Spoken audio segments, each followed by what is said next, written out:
जय श्री राम सभी भाई बहनों को मेरा बहुत बहुत नमस्कार। क्या हाल चाल दोस्तों आपके। तो आज मैं आपसे बात करूंगा क्लास 12th की फिजिक्स में ऑल्टरनेटिंग करंट के बारे में। इसमें मैं दो टॉपिक्स पे बात करूंगा, इंट्रोडक्शन और डेफिनेशन। तो मेरे चैनल को बेसिकली फिजिक्स के लिए ही बनाया है मैंने। तो मेरा मेन जो ड्यूटी है इस चैनल को बनाने की वो ये है कि उन स्टूडेंट्स के लिए ये चैनल है जिन स्टूडेंट्स को बिल्कुल स्क्रैच से शुरू करके एडवांस लेवल तक फिजिक्स को पढ़ना है। तो चलिए मैं शुरू करता हूँ इसको और आपको समझाता हूँ बहुत सरल भाषा में कि ऑल्टरनेटिंग करंट को कैसे पढ़ना है। देखिए, हमारे पास दो तरह की सप्लाई होती है, हम जो नॉर्मल लाइफ में देखते हैं। एक तो होती है डीसी, आपने सुना होगा, और एक एसी। एसी का मतलब होता है ऑल्टरनेटिंग करंट और डीसी का मतलब है डायरेक्ट करंट। तो ऑल्टरनेटिंग करंट जैसे कि नाम से मालूम हो रहा है, ऑल्टरनेटिंग करंट मतलब ऑल्टर कर रही है, चेंज कर रही है, किसके रेस्पेक्ट में? टाइम के रेस्पेक्ट में लगातार बदलाव होता रहता है। लेकिन डीसी जो होती है उसमें बदलाव नहीं होता। तो ऑल्टरनेटिंग करंट और डीसी करंट में यही फर्क है। एक जो है समय के साथ लगातार स्थिर रहती है, मतलब कांस्टेंट रहती है, जैसा आप देख रहे हैं यहाँ पर।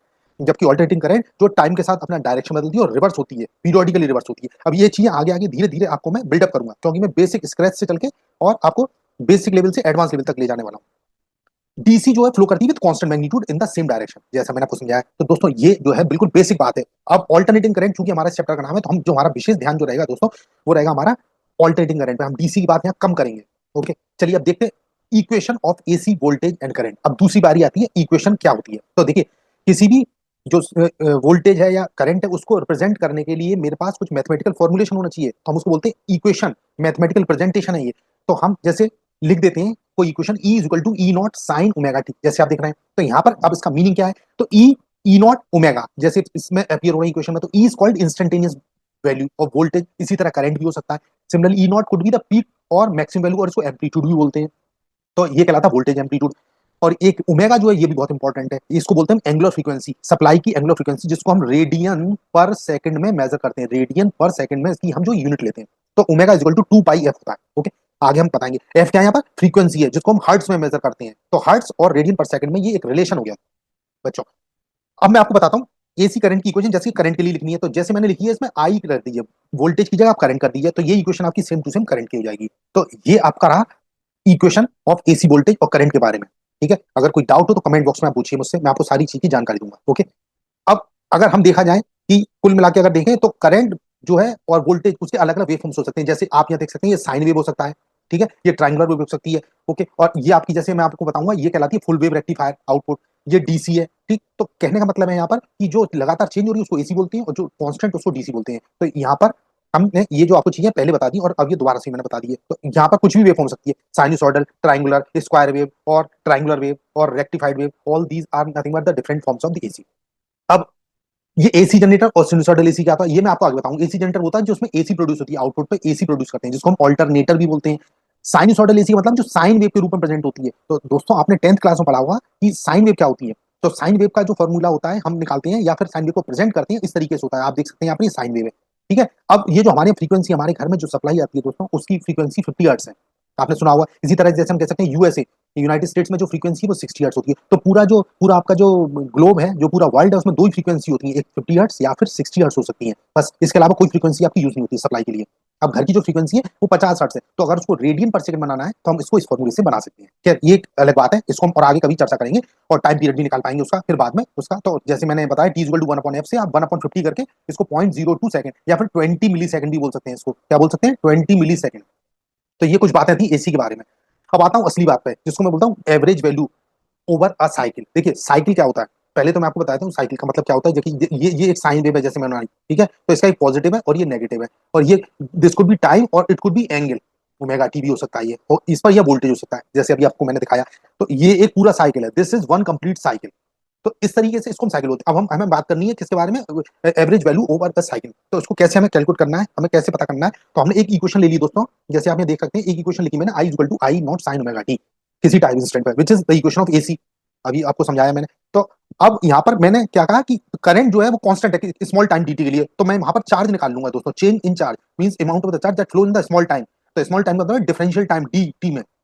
तो that would be dq equal to I dt which is equal to I not sin omega t into dt। तो मैंने यहां से ये फार्मूले में आई की वैल्यू रख दी। अब क्या करूंगा नेक्स्ट, मैं इसको करता हूं कि total charge flows over the one complete cycle. तो वन कंप्लीट साइकिल में मतलब जीरो से टी के बीच में कितना चार्ज फ्लो होगा। तो मैंने यहाँ से क्यू की वैल्यू निकाल ली, इसको इंटीग्रेट किया। इंटीग्रेट कहाँ किया है? जीरो से टी के बीच में मैंने इसको इंटीग्रेट किया। तो आप इसको कह सकते हैं zero to T integral I not sine omega T. इसको सॉल्व करिए दोस्तों। तो यहाँ पर देखिए ये आई नॉट बाहर आ जाएगा इंटीग्रल के, इसमें अंदर रह जाएगा साइन ओमेगा टी का इंटीग्रल क्या होगा? Minus of cos omega t divided by omega. Okay, in the limit zero to T. Next इसको हम करते हैं कि आई नॉट की वैल्यू, अब इसको और चेंज कर दिए इसमें से, और minus I not upon 2 pi by T, क्योंकि ओमेगा नॉट की वैल्यू आपकी 2 पाई बाई टी है, यहाँ पर बाहर निकाल लीजिए इसको, और cos 2 pi by T into T रख दीजिए। तो अब आप इसको अगर आप और सॉल्व करेंगे तो आपके पास इस तरीके से आ जाएगा, ये देखिए मैंने सोल्यूशन किया इसका, तो ये आ गया, ये minus I not T by 2 pi cos 2 pi, ये लिमिट रख दीजिए यहाँ से, अपर लिमिट और लोअर लिमिट रखेंगे तो cos 2 pi minus cos zero आ जाएगा। तो कहने का मतलब है इसकी वैल्यू कुल मिला के जीरो वैल्यू इसकी कैलकुलेट हो गई। ठीक है, तो एवरेज वैल्यू ऑफ एसी जो होती है over one complete cycle is always zero. तो ये एवरेज वैल्यू थी Q upon T, mean charge upon time होता है, तो टाइम आपका कुछ भी हो बट क्यू की वैल्यू जीरो आ रही है पूरे साइकिल में, इसलिए मैं कह सकता हूँ average value of this current over AC current over single cycle is equal to zero. Now what is average value, मैं आपको थोड़ा डिफाइन कर देता हूँ। तो it is defined as that value of direct current which sends the same charge in a circuit in the same time as is sent by the given alternating current in its half time period। कहने का मतलब है दोस्तों कि DC और AC को जब compare करेंगे तो डीसी के जो मतलब सेम टाइम पीरियड में जो सेम चार्ज आपका फ्लो होता है डीसी में और एसी के हाफ पीरियड में वो इक्वल होता है, तो उसको हम डीसी वैल्यू बोलते हैं या फिर डायरेक्ट करंट बोलते हैं। ओके, तो इसको हम सिंबल से डिनोट करते हैं दोस्तों, आई एवरेज, या फिर इसको आई एम भी बोलते हैं, मैक्सिमम, और ये करंट कहलाती है क्योंकि डीसी के केस में average value maximum value same होती है। और एवरेज वैल्यू की वैल्यू ये होती है, ये देखिए, ये 2 by pi I not that is 0.637 I Newton. इसका डेरिवेशन भी किस तरीके से होता है वो भी मैं आपको आगे समझाने वाला हूँ। ठीक है, अब जैसे मैंने आपको बताया आई एवरेज का कंप्लीट साइकिल में आप कैसे इसको कैलकुलेट करेंगे, तो देखिए हमने इसको किया आई नॉट जैसे मैंने आपको समझाया था। ठीक है, मैंने सेम वही चीज की है यहाँ पर दोस्तों जो आपको मैंने लास्ट लेक्चर अभी बताई लास्ट स्लाइड में, तो डी क्यू की वैल्यू निकालेंगे। ओके, टोटल चार्ज निकाल लेंगे। अब हमने हाफ पीरियड में, ये ओवर कंप्लीट नहीं है, ये हाफ पीरियड है, इसको थोड़ी गलती हो गई है उसके लिए क्षमा चाहूंगा। हाफ साइकिल में कर रहे हैं तो हाफ साइकिल का मतलब टी बाई टू, तो इंटीग्रेट करूंगा मैं इसको जीरो से टी बाई टू में, बाकी सब चीजें सेम टू सेम रहेंगी जैसे लास्ट डेरिवेशन में थी। तो देखिए सारी चीजें सेम है, बस केवल इंटीग्रल की लिमिट हो गई जीरो से टी बाई टू। तो अब इसका रिजल्ट क्या होगा दोस्तों, आप इसको देख सकते हैं बिना किसी आर्गूमेंट के लिए, ये आंसर जो आ जाएगा दोस्तों आपका आई नॉट टी बाई पाई के बराबर आ जाएगा, जो पिछले केस में जीरो के बराबर था। तो ये एक अच्छी बात है कि हाफ पीरियड में इसकी एवरेज वैल्यू जीरो नहीं आती, बल्कि इसकी वैल्यू एवरेज वैल्यू आती है आई नॉट टी बाई पाई। अब अगर एवरेज करंट निकालना है तो उसमें टी बाई टू से मतलब टाइम से डिवाइड करिए, तो हाफ टाइम पीरियड लिया तो आपको टी बाई टू से डिवाइड करना होगा। तो यहाँ मैंने इसको डिवाइड कर दिया Q upon T by two, तो that comes out to I not into T by pi upon T by two. तो अगर मैं इसको सॉल्व करता हूँ दोस्तों तो आई एवरेज की वैल्यू हो जाएगी two upon pi into I not which is nothing but 0.637 into I not. तो ये एक इंपॉर्टेंट डेरिवेशन, और आपको इसमें फर्क समझना चाहिए कि कंप्लीट साइकिल और हाफ साइकिल में क्या डिफरेंस है। कंप्लीट साइकिल में वैल्यू जीरो है जबकि हाफ साइकिल में वैल्यू नॉन जीरो है, which is 63.7% of the this I not which is maximum value. ठीक है, तो व्हाट इज आरएमएस वैल्यू, अब आरएमएस वैल्यू और समझा देता हूं मैं आपको। देखिए आरएमएस वैल्यू अभी क्या है, जैसे आपको मालूम पड़ा है रूट मीन स्क्वायर वैल्यू कहते हैं, तो ये किस तरह से डिफाइन करते हैं, it is that value of the direct current which produces the same heating effect. वहां पर वो सेम चार्जिंग थी, यहाँ पर सेम हीटिंग इफेक्ट है। तो दोस्तों इस पे ध्यान दीजिए, a given register as is produced by the given alternating current when passed for the same time. तो दोस्तों जो आपकी एवरेज वैल्यू और आरएमएस वैल्यू में केवल किसका फर्क है, एक में हीटिंग इफेक्ट सेम रहता है, दूसरे में चार्जिंग का इफेक्ट सेम होता है। तो ये पॉइंट टू बी नोटेड। इनके तीन नाम और हैं दोस्तों जो आपको याद रखने चाहिए, एक तो इसको आरएमएस वैल्यू बोलते हैं, या फिर इसको वर्चुअल वैल्यू बोलते हैं, या फिर इसका ही एक तीसरा नाम और है इफेक्टिव वैल्यू। अब इसको और मैं आपको डेरिवेशन जल्दी से करके बता देता हूं। तो आई आरएमएस की वैल्यू जो होती है आई नॉट अपॉन रूट टू के बराबर होती है विच इज 0.707 आई नॉट। तो वीडियो ज्यादा लंबा ना हो तो एक डेरिवेशन जल्दी से और करता हूं, फिर अगले वीडियो में आपसे भरपूर मुलाकात होगी। तो ये देखिए वैल्यू ऑफ डीसी और एसी, मैंने कंपैरिजन दिखाया आपको, अभी जो मैंने आपको समझाया वो जल्दी से मैंने इस स्लाइड में आपको वर्कआउट करके दिखा दिया। तो हमने कहा क्या था, वैल्यू ऑफ डीसी और इधर वैल्यू यहाँ पर, तो यहाँ पर ये एसी है। ठीक है, तो यहाँ पर क्या है, ये सेम चार्ज इफेक्ट देता है सेम टाइम में as given in the AC T by two, जैसे मैंने आपको समझाया। एसी के एसी के केस में आपको याद रखना है यहाँ पर सेम हीटिंग इफेक्ट देता है in a given register in a same time, ये as AC pass for the same time. तो आपका टाइम इंटरवल जो सेम रखना है, तब ये आपके इफेक्ट जो होता है इक्विवेलेंट जो है हीटिंग या चार्जिंग इफेक्ट प्रोड्यूस करते हैं। तो ये आपका पॉइंट। अब मैं जल्दी से आपको डेरिवेशन करके दिखाता हूँ आरएमएस वैल्यू का, मजेदार एकदम चटपटा डेरिवेशन है, आप देख के दंग हो जाएंगे कि किस तरीके से हम इसको डेरिवेशन को करेंगे।